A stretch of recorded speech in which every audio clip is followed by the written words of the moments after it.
So if we're to believe the legacy media, Donald Trump's removal of EV mandates, electric vehicle mandates, will disrupt the car industry, will make China more powerful than the US in the car industry. That is the fear-mongering that the left has given us, the legacy media has given us. Now think about this, right? They're saying basically the idea is that China, because they're so heavily subsidized with their electric vehicles, they're able to make them much more profitably, faster and cheaper than we can. And the only way that we could possibly keep up with China with the EVs is if we mandate that 50% of electric vehicles sold, or 50% of cars sold in 2030 are electric vehicles. If we continue with the California mandate for electric vehicles, our infrastructure notwithstanding, we need to do this to make sure that we can keep up with China.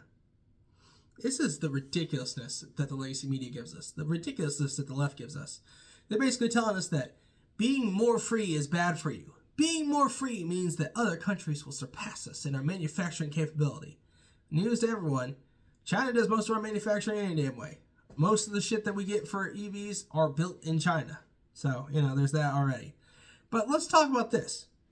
One thing that I've noticed that the media has failed to mention is tariffs.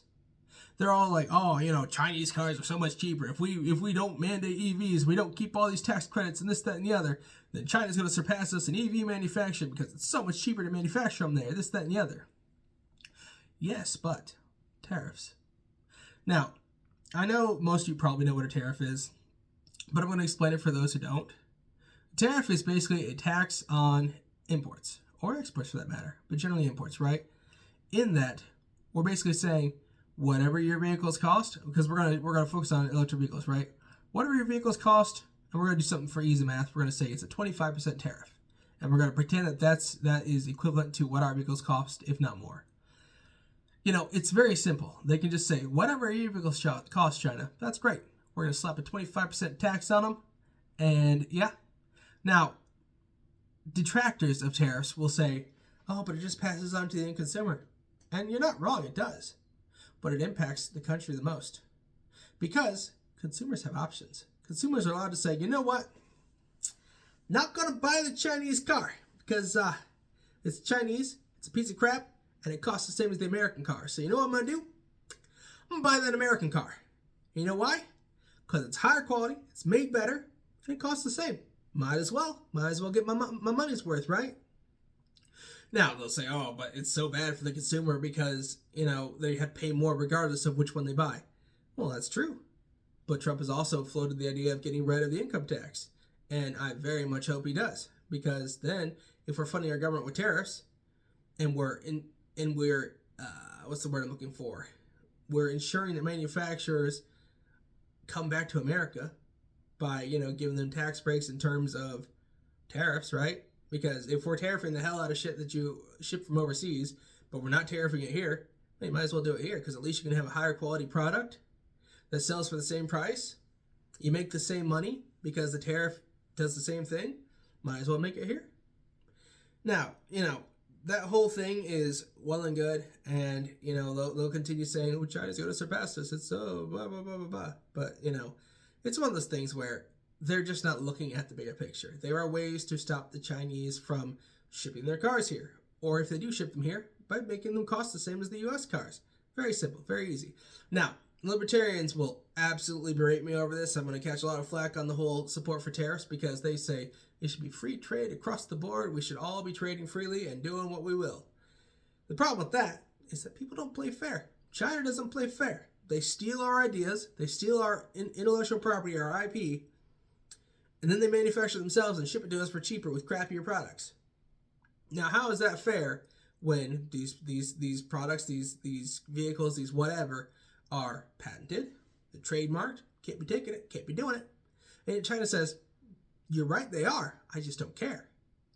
Why should we have free trade if they're not going to play fair? That's the real question here, right? Why should we allow all these countries who ship shit to us to do it if they're not playing fair? Now, if they're playing fair, great. Maybe we shouldn't tariff them very much. We should still tariff them to fund our government, but we shouldn't tariff them as much. But if they're China or anyone who acts like China, India, whatever, right, where they're shipping us our shit that we invented, that we created, that they stole and manufactured for cheaper, we should punish them for it. We should tariff them for it. It's simple, because they're not playing fair. You can't have free trade if every party doesn't agree to play fair, and China doesn't. It's just how it goes. From Axios, Trump's end to the EV mandate could weaken automakers against China.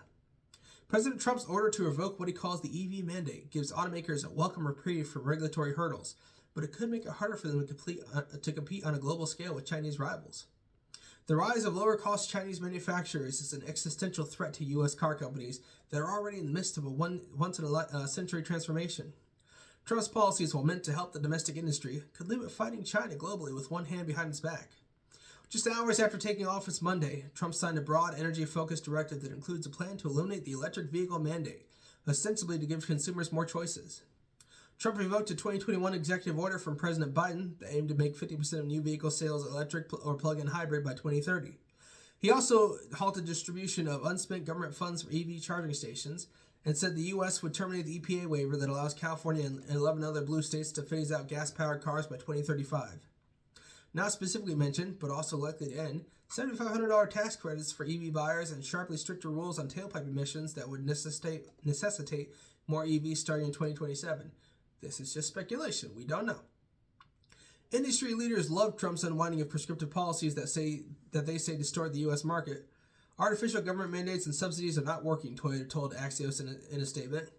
John Bozzella, president and CEO of the Alliance for Automotive Innovation, cited a mismatch between EV demand and sales targets built into current regulations. There's a saying in the auto business, you can't get ahead of the customer, he said. Automakers aren't thrilled if EV tax breaks go away, but the impact is small since only about 15 miles qualify. They're more worried about defending the far richer production tax credits for EV and battery manufacturing in the U.S., which are worth billions of dollars and critical to making EVs profitably. They're waiting to see if Trump's administration rewrites the tax credits guidance or otherwise makes the credits difficult to access. Many of our plants in the Midwest have converted to EVs depend on the production credit, Ford CEO Jim Farley told reporters at the recent Detroit Auto Show. We would have built those factories in other places, but we didn't. It changed the math for a lot of investments. Regardless of what happens with U.S. policy, however, the auto industry is a global one. EVs are coming much sooner in other parts of the world. If the U.S. wants to be a global leader, automakers must somehow match their lower-cost Chinese competitors, whose head-snapping growth is already upending the industry. About half of cars sold in China are electric or plug-in hybrids. Car makers in China are heavily supported by government subsidies, and most of the EV battery supply chain is based there. That gives companies like BYD, Geely, and SAIC huge cost advantages that they've leveraged through global exports. Chinese cars aren't sold in the U.S., and a newly enacted ban on software from China will likely keep it that way. But Chinese brands are rapidly expanding across Southeast Asia, Africa, Latin America, the Middle East, and Europe. Even in Mexico, 1 in 5 cars is now made in China. For the rest of the industry, that's going to require further belt-tightening, more innovation, and increased collaboration to help shoulder the investment burden of new technologies. Ford has a skunkworks project underway in California to develop a new low-cost EV platform. The first model, a medium-sized pickup truck, will debut in 2027.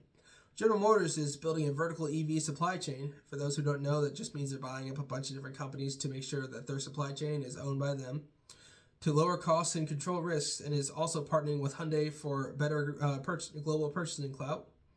Alliances are popping up everywhere, including Volkswagen's investment in Rivian and Honda's plan to merge with Nissan and Mitsubishi. One of the reasons we're so committed to making our business more efficient is because we can't count on government actions to save our business, General Motors CEO Mary Barra told me on stage at an Automotive Press Association event in December. And Ford's Farley told reporters, we have to get our company fully fit to compete globally with Chinese OEMs. Taking regulatory pressure off car makers isn't going to help with that effort. Well, here's the thing. China is incredibly reliant on the U.S. Now, plenty of other countries support China too, but most of the manufacturing in the U.S. is done in China because they're cheapest. Because we like using slave labor, apparently. Because the slaves didn't stop when the Emancipation Proclamation was signed. The slaves still continue to this day. Same thing we see with illegal immigrants, where they just want subsidized slave labor. But it's very simple to kneecap China, for lack of a better term. All we have to do is implement tariffs. Make it more cost-effective or more reasonable to do business in the U.S. Make it more reasonable to do manufacturing in the U.S. Bring back our manufacturing infrastructure. Because why should we let China do this when they're our global enemy? And it's very strange. In the Paris Climate Accords, they're considered a developing nation. But everywhere else, in the news and everywhere else, they're considered our greatest enemy, our greatest rival, right? Now, these two things can't be true at once. So which one is it? Are they a developing nation or are they our greatest rival? I'm going to go with our greatest rival personally. And a very simple solution to this is tariffs. Tariff the ever-loving hell out of anything coming from China. 50%, 100% tariffs, whatever. Make it so cost prohibitive that people manufacture everything in the U.S. Simple. Don't tax raw materials, just tax finished products. That's super simple. And then, whenever they do, hopefully, dear God, I hope they do, get rid of the income tax, tariffs can fund our government. We'll let China keep manufacturing stuff. We'll let them ship stuff to us. You just pay more for it. That's fine. And that will make us more competitive with China. Making Chinese stuff less cost effective is literally the way to end it. Because everyone knows Chinese crap is just that. It's crap. Stuff that comes from China breaks super fast. It's made out of shoddy materials. It's not safe half the time. And everyone knows that Chinese crap is going to break because it is crap. And American stuff made in America, is still highly prized. Stuff made in Europe is highly prized because it's made well. It's made to good tolerances, good standards. Because people take pride in their work because they're not slaves. It's not slave labor. They're paid a good wage and they do a good job. Now, like I said, the big thing is going to be we need to be more competitive with China, and the way to do that is to punish China. Because far too long have they been stealing our intellectual property. Far too long have they been manufacturing the same shit we make and then shipping it to us for much cheaper. So much so that apparently it's cheaper to come up with a design in America, make the raw materials in, say, India, then ship those raw materials to the U.S. to do whatever with, right? Then ship those partially finished materials to China to manufacture fully. Then ship that back to the U.S. Apparently that costs less than just manufacturing it here. And the simple solution is make it cost more. Now, you'll say, oh, but I don't want my prices to go up. And like I said, the simple solution to that is get rid of the income tax, which I think everyone agrees with. The income tax is just a terrible thing that should not exist. The simple solution is no more income tax, only tariffs. Then our government is funded by Chinese manufacturing. And everyone gets to have nicer products, gets to have more money in their pocket. Because instead of spending 40 to 50% of your income on taxes, because you got to think, right? You've got the income tax, you've got the sales tax, you've got property tax, you've got inheritance taxes, you've got death taxes, you've got estate taxes, you've got all these random taxes, you've got state and local taxes, every tax everywhere, right? And income tax was meant to be 3% only on the richest people. And yet most people are spending 20 to 33% of their income just on federal taxes, not to mention state and local taxes, not to mention sales tax and property tax, state taxes, or inheritance tax, death tax, all these different taxes, right? When we could literally just fund the government with tariffs, get rid of the income tax, make people spend less in taxes, give them more money, let them keep their hard-earned money. And then look at that, problem solved. Now, the problem with that, like I said earlier, is libertarians will very much disagree with this because they believe free trade is important. And I say baloney. Because free trade only works, like I said, if people are playing nice. And no country plays nice with America. Now, that's not to say that all countries don't play nice. There are plenty that do. European countries generally do. But China doesn't. India doesn't. Vietnam doesn't. They don't play nice. They manufacture shit for slave labor. And China especially steals our stuff and just manufactures it and sends it back to us. Temu is a big problem with that. Same thing with Wish, right? I've seen so many ads for Temu power tools that are first off dangerous and second off just knockoffs of Milwaukee or Makita or whatever, right? Could have been made here. Could have just had the Milwaukee. That would have been safer and actually worked because, I've seen reviews for Chinese tools from Temu, right? They're just absolute dog shit, right? They're just trash. They barely have the gumption they barely have the guts to do what they need to do. And an American tool, it costs definitely more. Be much better. So why not just tax the ever-loving shit out of them and make sure that we're not taxing our people more? Solve that problem right quick. Bring manufacturing back. Now, the other part that I hadn't really talked about the EV bit is our infrastructure, our electricity infrastructure. It's not built for EVs.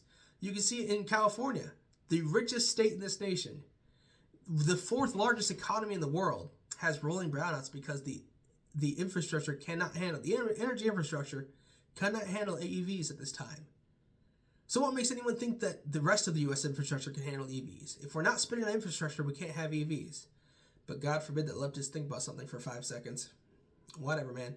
That's all I've got to say about that. Next segment's coming up tomorrow. Make sure to smash that like button and subscribe, and I'll see you guys then.